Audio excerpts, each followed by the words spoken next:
नमस्कार, मी शीतलकुमार शेटे. एव्हीएन मराठी न्यूज चॅनलमध्ये आपलं स्वागत.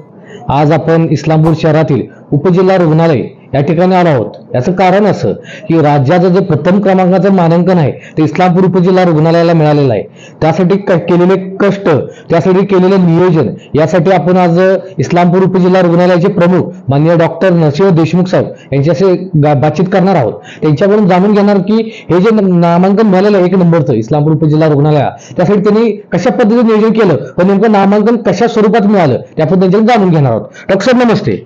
नमस्ते. आपल्याला प्रथमतः एव्हीएन मराठीकडून अभिनंदन की आपल्याला उपजिल्हा रुग्णालयाचे नामांकन मिळालेलं आहे. त्यासाठी ते नामांकन जे मिळालं आहे स्वरूप कशा पद्धतीने आहे नेमकं? नमस्कार, मी डॉक्टर नरसिंह देशमुख, वैद्यकीय अधीक्षक म्हणून उपजिल्हा रुग्णालयाला कार्यरत आहे. तर हे कायाकल्प अवॉर्ड आहे. तर हा फार मानाचा मानांकन आहे आणि अतिशय क्लिष्ट त्याच्या चाचण्या आहेत. तर त्या चाचण्या पार करून आपण हे मिळवलेलं आहे. आपण हे प्रथम क्रमांक, पूर्ण आपल्या महाराष्ट्राचा प्रथम क्रमांक आहे. 135 उपजिल्हा रुग्णालय आणि RH यांनी भाग घेतला होता. तर त्यात पहिलं क्रमांक आणि आपल्या 20 लाखाचं त्याचं बक्षीस, अशा प्रकारचा हा त्याचं स्वरूप आहे. तर ह्या मिळण्यामागं असं हे आहे की सर्व आमचा स्टाफ आहे, कर्मचारी आहे, डॉक्टर आहेत, ह्यांचं एक वर्षभराचं पूर्ण त्यात नियोजन आहे आणि प्लॅन करून ते आपण केलेलं आहे. तर सांगायला मला आश्चर्य म्हणजे आनंद होईल की इथं मी ज्यावेळी हजर झालो, साधारण 19 साली मी वैद्यकीय अधीक्षक म्हणून हजर झालो. तर आपल्याला सर्व माहिती आहे त्यावेळी पूर परिस्थिती होती. तर पूर परिस्थितीच्या काळात सर्व रस्ते बंद होते. मी जॉईन झालो तर इथं जुने आपली ग्रामीण रुग्णालयाची इमारत होती, प्रचंड गळती, पूर्ण लाईट नाही अशी अवस्था होती. आणि त्यात जवळजवळ 10,000च्या आसपास जे आपल्या आसपासचे जे पूरबाधित लोक होती ती इथं होती. तर त्यांचे पूर्ण आम्ही 10-15 दिवस, जवळ महिनाभर म्हणा, की आपण त्यांचे पूर्ण औषधोपचार केला, सर्व केलं. आणि यातून आम्ही कसं तरी सावरतोय. तोपर्यंत कोविडची परिस्थिती निर्माण झाली आणि कोविडच्या काळात असं परिस्थिती झाली की इस्लामपूर हे पूर्ण जागतिक लेवलला विषय आला. कसा की एकाच कुटुंबातील 26 लोक कोविड बाधित झाली आणि सर्वत्र हाहाकाराची परिस्थिती होती.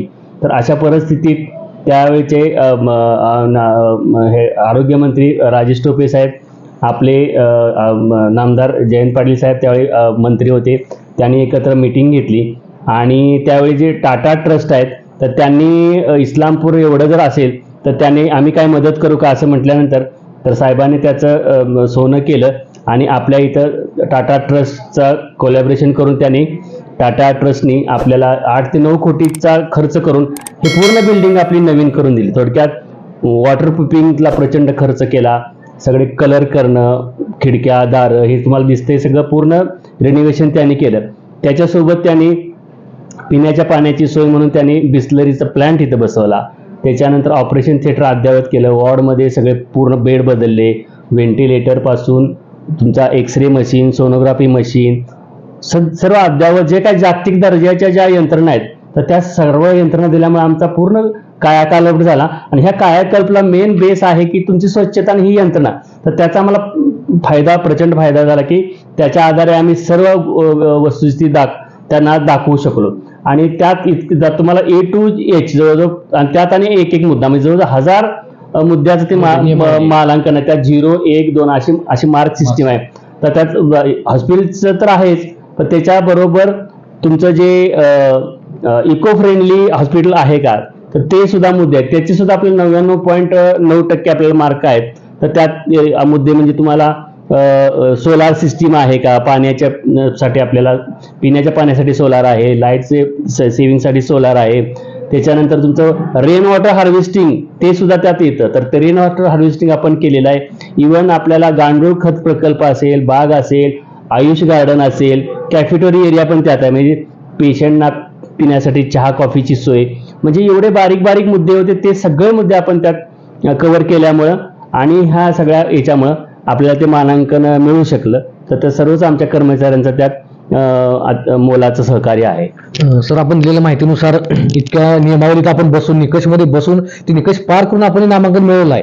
तसं हे उपजिल्हा रुग्णालय म्हणजे कोविड काळातील एक जीवनवाहिनी म्हणून काम बघितलेलं आहे. ग्रामीण भागातील कित्येक लोकांचं प्राण वाचवण्याचं काम हे आपल्या उपजिल्हा रुग्णालयाने केलं आहे. तर त्यासाठी आपण जे आता आपल्याला अत्यावश्यक सेवा आहेत तर त्या ग्रामीण भागातील लोकांसाठी काय कशा फायद्याच्या राहतील व काय अत्यावश्यक सेवा आपण काय सांगाल? तर मी वेळोवेळी मी सुद्धा ग्रामीण भागातलाच आहे, मी स्थानिक इथलाच आहे. माझी पहिल्या दिवसापासून इच्छा असते की ह्या सेवेचा लाभ प्रत्येकानं घ्यावा. अगदी बरोबर. मी आलो त्यावेळी थोडंसं डिलिव्हरीचं काम कमी होतं, तर मी आल्या डिलिव्हरी चालू केल्या. स्त्रीरोग तज्ज्ञ, स्त्रीरोग तज्ज्ञ, भूल तज्ज्ञ नेमून आपण सीझरची सोय केली. आपण पूर्ण मोफत आहे. पेशंटला सीझर होतं त्याला सर्व सेवा दिली जाते. इव्हन जेवण सुद्धा आम्ही मोफत देतोय.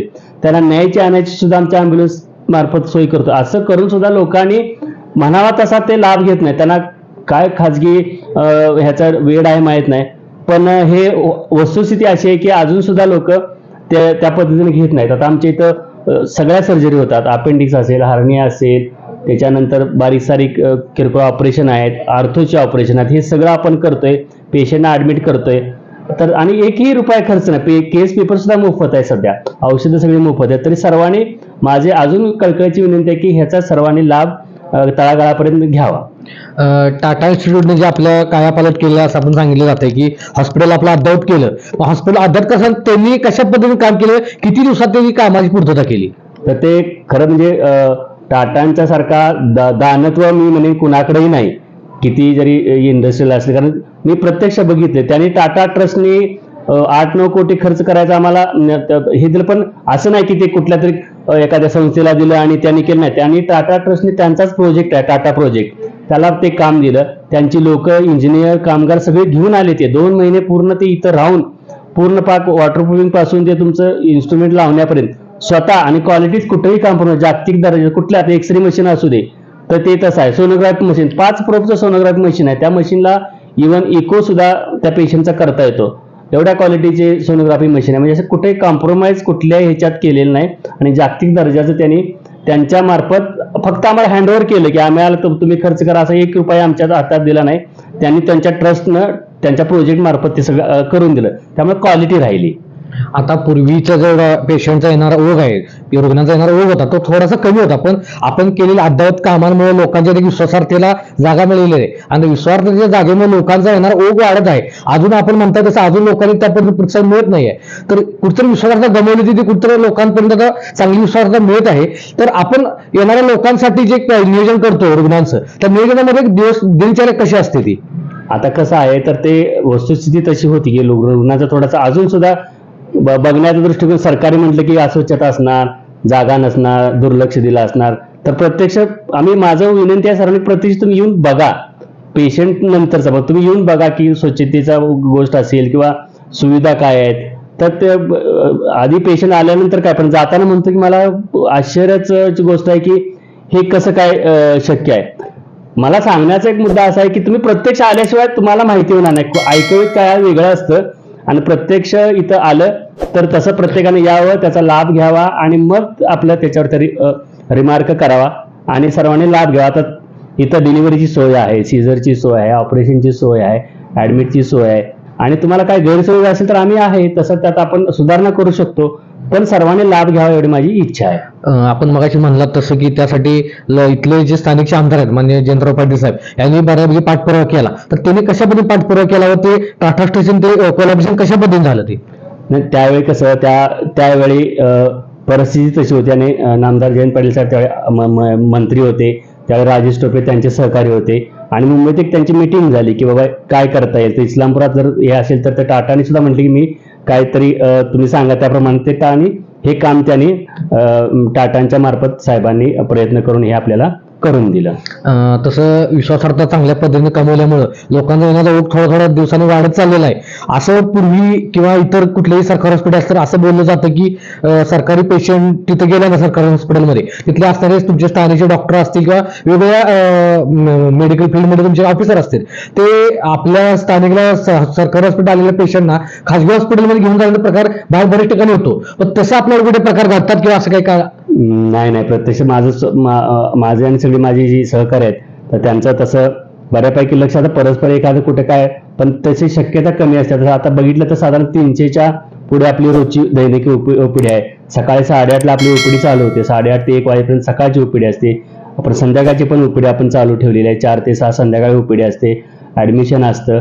पण तसं फारसं होत नाही की बाबा असं तसं. पण काय परस्पर एखादे काय मागायला असेल तर माझी सूचना असते की बाबा माझ्या प्रत्यक्ष मला भेटा, आणि काय अडचण असेल तर मी सोडवायला तयार आहे. तर हे होते उपजिल्हा रुग्णालयाचे अधिकारी मान्य डॉक्टर नरसिंह देशमुख यांनी पूर्ण पारदर्शकपणे सांगितलेलं आहे की कुठल्याही पद्धतीचं इथं आपल्या पेशंटना बाहेर देऊन तिथं प्रायव्हेटमध्ये त्यांच्याशी उपचार करून अशी कुठली पद्धती होत नाही. आणि जरी काय कोणाला तसं वाटत असेल तर संपर्क डायरेक्ट माझ्याशी करावा. आणि हे अद्यावत जे हॉस्पिटल आहे ते लोकांनी पेशंट म्हणून न येता एक लाभ घेण्यासाठी आपण पूर्वी एकदा व्हिजिट द्यावी. व्हिजिट दिल्यानंतर आपलं हॉस्पिटल हे सर्वांच्या हक्काचं हॉस्पिटल आहे. कारण ह्या महागाईच्या युगामध्ये एखादं आपण ऑपरेशन जरी करायला गेलो किंवा एखादी डिलिव्हरी जरी करायला गेलो तर 5-50 हजार रुपये तिथं त्या व्यक्तीला भरधून लागत असतो. पण इथं पूर्णतः मोफत आहे. पूर्णतः मोफत असून पूर्वीची जी आपली संकल्पना होती की सरकारी हॉस्पिटल म्हणलं की कुठतरी गचाळ स्वच्छता असेल किंवा स्टाफची तिथं अभाव असेल, अशी कुठलीही परिस्थिती नाही. मल्टी स्पेशालिटी हॉस्पिटलमध्ये जशी सुविधा आहे तशी अद्ययावत सुविधामध्ये इस्लामपूर उपजिल्हा रुग्णालय आपल्यासाठी सज्ज आहे. तरी येणाऱ्या नागरिकांनी प्रथम आपण एक व्हिजिट देऊन आपलं हॉस्पिटल कसं आहे, आपल्या शासनानं आपलं हॉस्पिटल कसं तयार केलं आहे हे एकदा बघितल्यानंतर त्यांची इच्छा होईल. मग ते त्यांच्या इतर लोकांनाही सांगू शकतील की इतर कुठेही आपले पैसे व्यस्त न करता, तर आता माणूस फक्त कमवतोय आणि ते एक घरात जर कुठे रुग्ण लागला तर त्याचे पूर्ण जे आतापर्यंत कमवलेली जी काही शिदोरी असेल ते हॉस्पिटलला वाया जाते. त्यामुळे आपण एकदा येऊन व्हिजिट करावी अशी उपजिल्हा रुग्णालयाचे प्रमुख मान्य डॉक्टर नरसिंह देशमुख यांची आपल्याला विनंती आहे. एव्हिनन मराठीसाठी शीतल कुमार शेटे, इस्लामपूर.